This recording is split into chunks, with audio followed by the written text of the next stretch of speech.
Hey, bonjour, nouvelle vidéo. Aujourd'hui, c'est une vidéo bilan sur la vie au pré pour mes chevaux pour l'instant. Ça ne fait que 2 mois pour Rusty et Lily et 1 mois pour Zeph et Daco. Donc oui, si vous avez bien compris, Zeph et Daco ont rejoint Lily et Rusty. Donc avant de vous faire les points positifs et points négatifs, je vais d'abord vous expliquer un peu comment ça s'est passé. Avec Rusty et Lily, il y a eu un certain petit temps d'adaptation. Ils ne se connaissaient pas, donc c'est normal. Rusty a montré qu'il était le dominant. Lily a dû se plier à lui. Enfin, se plier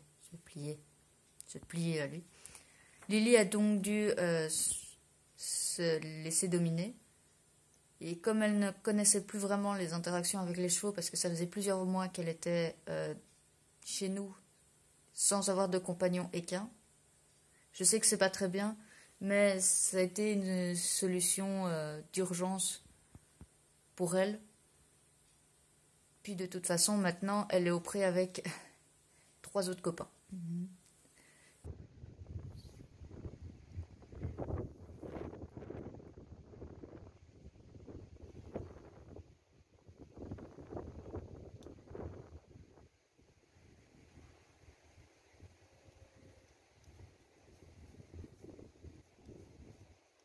Du coup, voilà. Donc, il y a eu un petit temps d'adaptation, puis après, tout s'est superbement bien passé, et Lily s'est beaucoup accrochée à Rusty.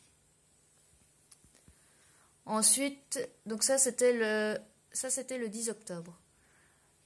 1 mois passe, tout se passe bien, et puis le 20 novembre, on amène Dakota, et tout ne se passe pas comme prévu, parce que je pensais que comme Rusty connaissait Dakota, tout allait très bien se passer. Ce n'est pas le cas. Il s'attaquait à lui. Enfin, Rusty s'attaquait à Daco. Je ne comprenais pas ce qu'il se passait à ce moment-là.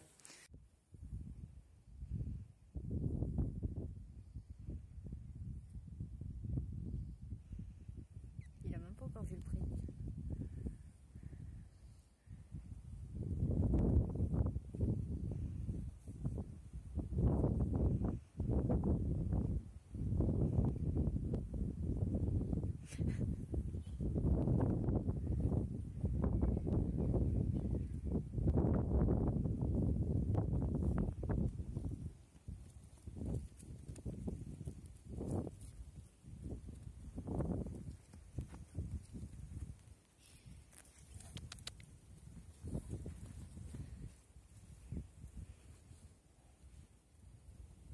Non, dégagez.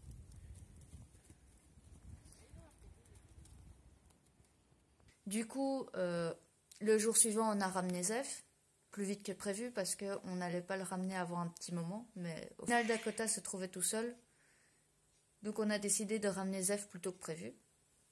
Et on les a séparés pendant une semaine en mettant Dakota et Zeph dans un pré. Et Rusty et Lily avoir accès au deuxième pré et au paddock qui longeait le premier pré. Ce qui permettait pour eux d'avoir une interaction sans pour autant se blesser.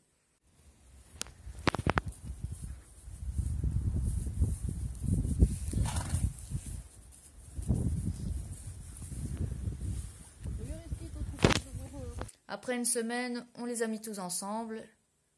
Et comme vous pouvez le voir, tout s'est bien passé.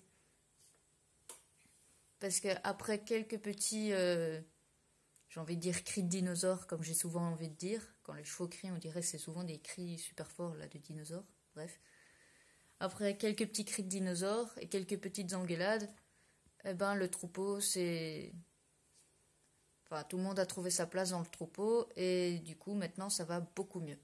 On n'a plus de soucis pour ça. Pas d'histoire de disputes de chevaux, de problèmes, blessés ou autres. Nickel.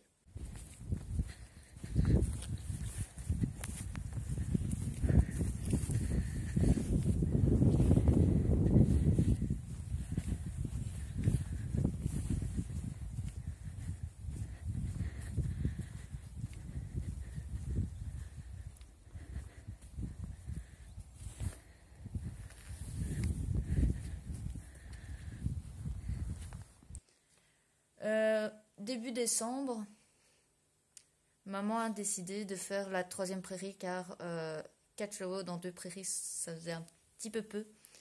Et la première prairie commençait à être un peu inondée parce que c'est une partie, si vous voulez, il y a la prairie et à côté de la prairie, il y a une petite rivière comme ça qui donne sur un lac. Et la rivière, une fois qu'elle est un peu engorgée, enfin, une fois qu'il y a un peu trop d'eau dans la rivière, ça engorge une partie de la première prairie. Du coup, on a dû trouver absolument une solution et on a commencé à clôturer la troisième prairie.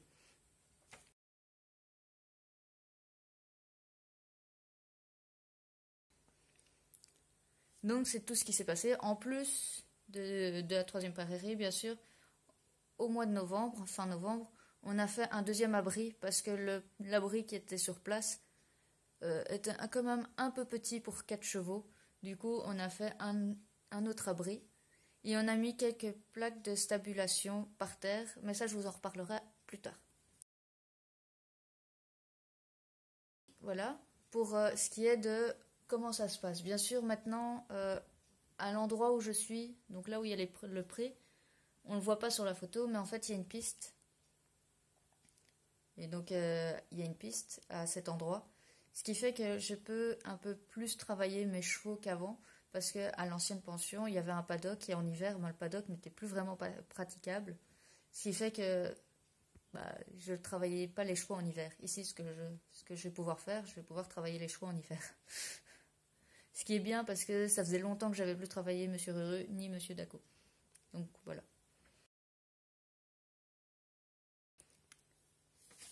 Donc voilà, je voulais maintenant passer sur la partie des points positifs et les points négatifs. Enfin, je vais les énumérer. De tout ce que j'ai pu pour l'instant constater. Ça ne fait que 2 mois, donc je ne peux pas dire que j'ai constaté beaucoup de points positifs ou négatifs. D'ailleurs, pour les points négatifs, j'en aurai qu'un pour l'instant. Ce qui fait que vous comprenez bien qu'il y aura peut-être une deuxième vidéo sur 1 an où on verra. Donc ici, les points positifs. J'ai une feuille en dessous de moi. On voit mon dessin à travers. Bref, j'ai une feuille en dessous de moi, donc si je regarde vers le bas, c'est totalement normal, c'est parce que je regarde ma feuille.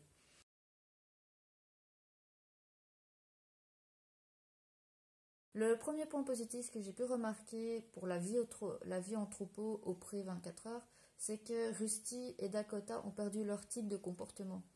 Rusty avait tendance à donner des coups de boule au box et Dakota de mordre au box.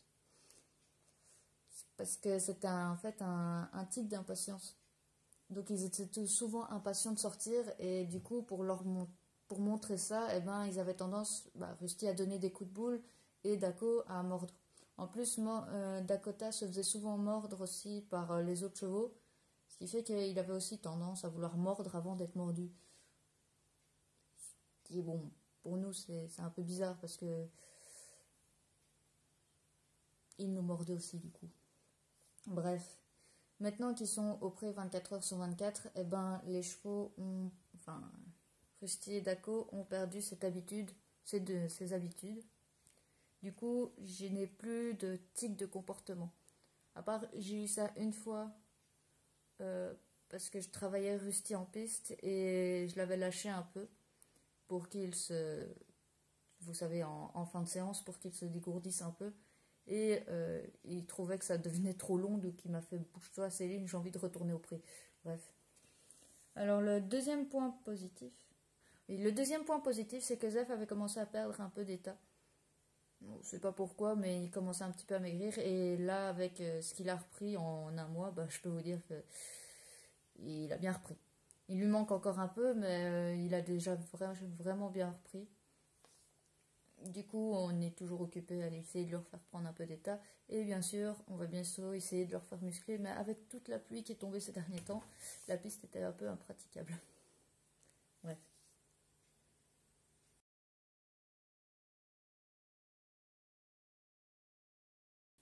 Le troisième point positif que j'ai trouvé est bien sûr que maintenant Lily a des compagnons, ce qu'elle n'avait pas avant. Parce que, comme je vous ai dit, on avait une situation d'urgence, on devait trouver un endroit et l'ancienne pension n'avait pas le luxe d'héberger Lily. Donc elle a vécu pendant quelques mois sans autres compagnons équins. Mais bien sûr, elle en avait d'autres. Hein. Il y avait mes chiens, mes chats, mes trucs, machin.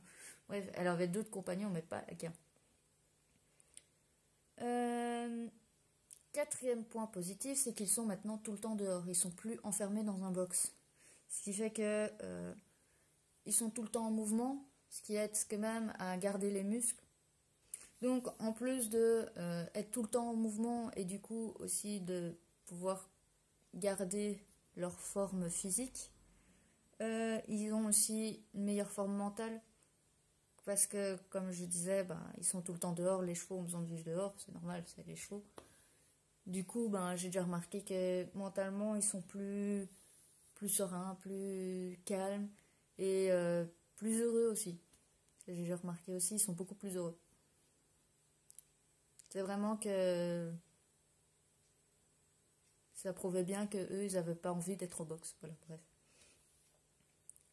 Donc le cinquième point positif est en lien avec le quatrième. Comme je vous ai dit, ils ont une meilleure santé mentale. Ce qui fait que j'ai remarqué que Dakota, qui était toujours très turbulent, très... c'était le premier à faire des bêtises ou autre. Mais il est devenu beaucoup plus calme. Vachement plus calme. Et il ne mord plus, puisque il a plus besoin de ce tic en fait. Donc il ne mord plus. Il est devenu beaucoup plus calme. Il a plus tendance à pousser parce que parfois quand il était au prix, il poussait pour pouvoir partir au trot et tout ce qui s'ensuit. Même en main, il est plus calme. Bref, il est devenu vraiment plus serein, mieux. Alors, le sixième point... Le sixième... Bon, j'ai pas ma deuxième. Le sixième point positif, c'est simple. Avant, quand les chevaux étaient au box, ça arrivait que leur box soit très sale, surtout pour Dakota, qui le salissait en 2 jours, même pas. Vraiment, il le salissait très vite. Ce qui fait qu'ils étaient souvent... comment dire? Ils étaient souvent sales de crottin. Ils étaient vraiment... parce que comme ils dormaient dans leur crottin, voilà. Et je sais pas si vous avez déjà eu l'expérience, mais brosser du crottin, nettoyer du crottin, c'est vraiment difficile sur un cheval. Parce qu'une fois que ça se colle au poil, on ne sait plus l'enlever limite. C'est vraiment très très très très difficile. Par contre, justement, comme ici ils sont au pré, ils ne se salissent qu'avec de la boue. Et la boue, en un coup de brosse, c'est enlevé. Alors franchement, c'est vraiment un gros point positif parce que je prends 5 minutes à les brosser. Alors qu'avant, je prenais 3 heures.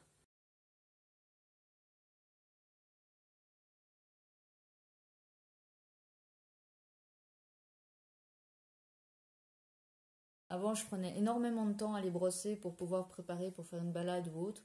Ici, en 20 minutes, c'est fait. Il est brossé de fond en comble et voilà.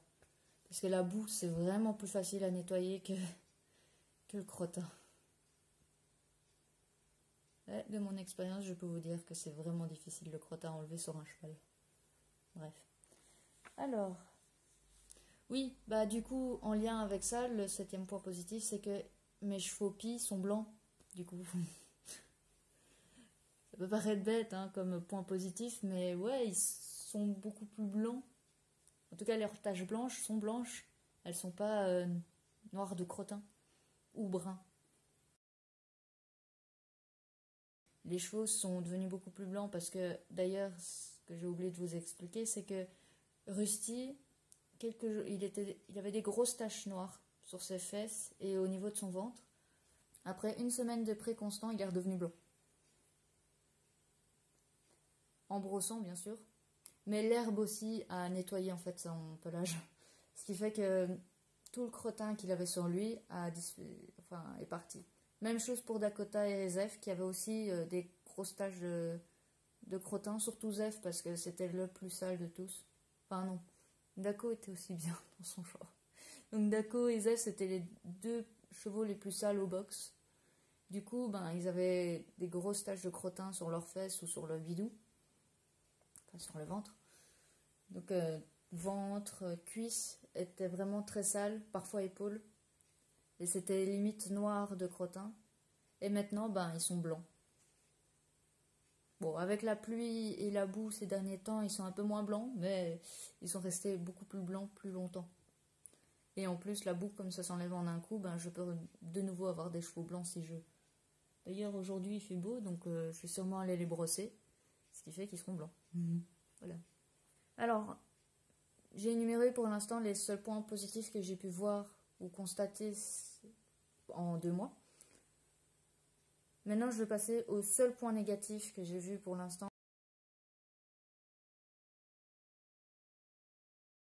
Et c'est actuel.